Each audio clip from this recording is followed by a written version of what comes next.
Keith Olbermann, some of that is already happening. Teleprompter, correct. But the big push will be in a couple of months.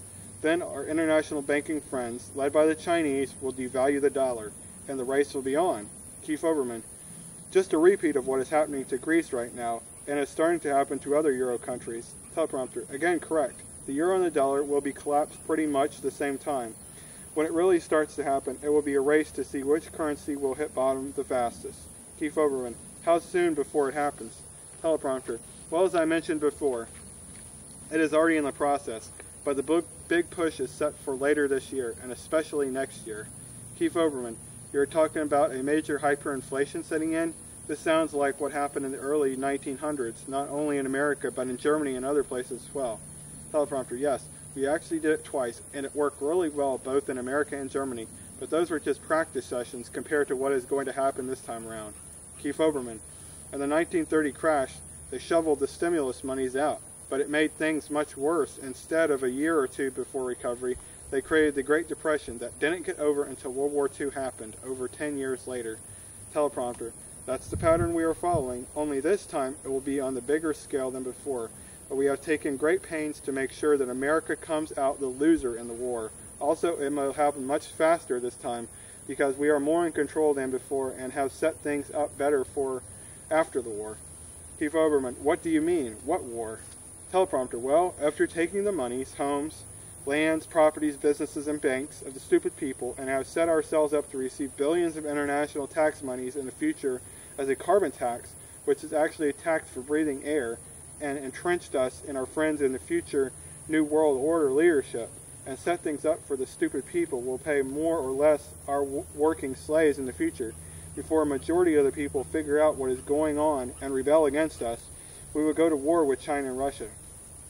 Keith Olbermann, so that is how China and Russia are involved? Absolutely. China and Russia have promised us that if we help prepare America and Europe for easy conquest, help them kill off at least 2/3 the population while trying not to damage too much of the infrastructure, then after the war will be part of the rulers of the North American Union region of the New World Order. Keith Olbermann, so you are helping set up America for the Chinese and Russians to come in and win a war with the United States, during which the plan is to kill 2/3 of the people while leaving as much of the infrastructure as possible. Teleprompter, yes. You see, the Chinese need the land in order to expand. Most people know that there are 1.3 billion Chinese, but what they don't know is that 90% of the fresh water in China is heavily polluted. China only has 13% usable land, and much of that is polluted,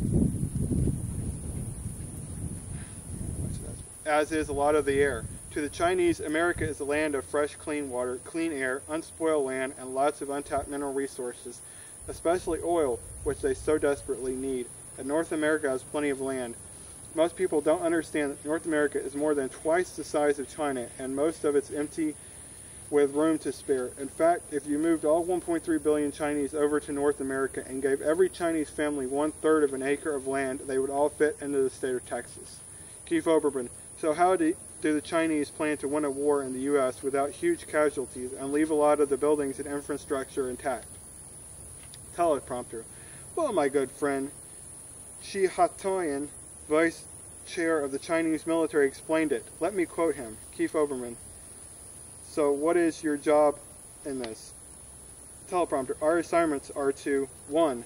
Our first assignment was to continue the work of having the government take over everything, so the government owned and controlled the wealth, land, property, businesses, banking, again, everything. Then once the government owned and controlled it all, we are to complete the takeover of the government so that we now own and control everything. 2. Our second assignment is to disarm and disband the military as much as possible, especially in nuclear weapons. As part of that, we are to get and keep the majority of the fighting military out of the country as far as possible, with long supply lines that can be easily cut.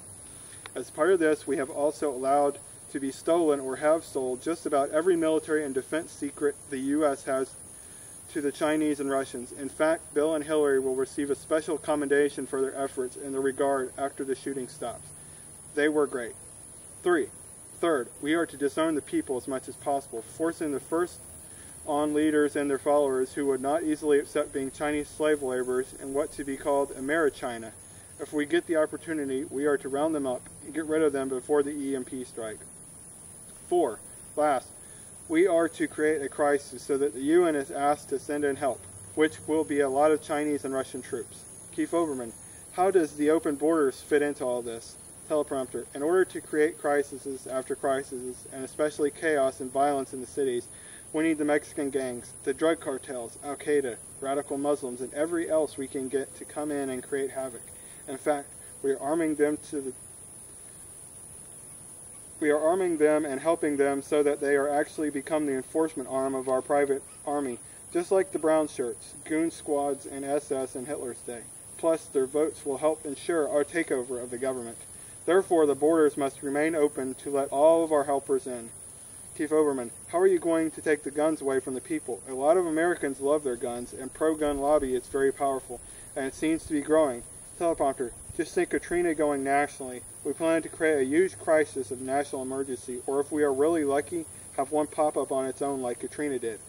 That allows us to declare a state of emergency and martial law. We are working hard to set things up so that when this happens, there will be food shortages, which will allow us to take over the food in the country.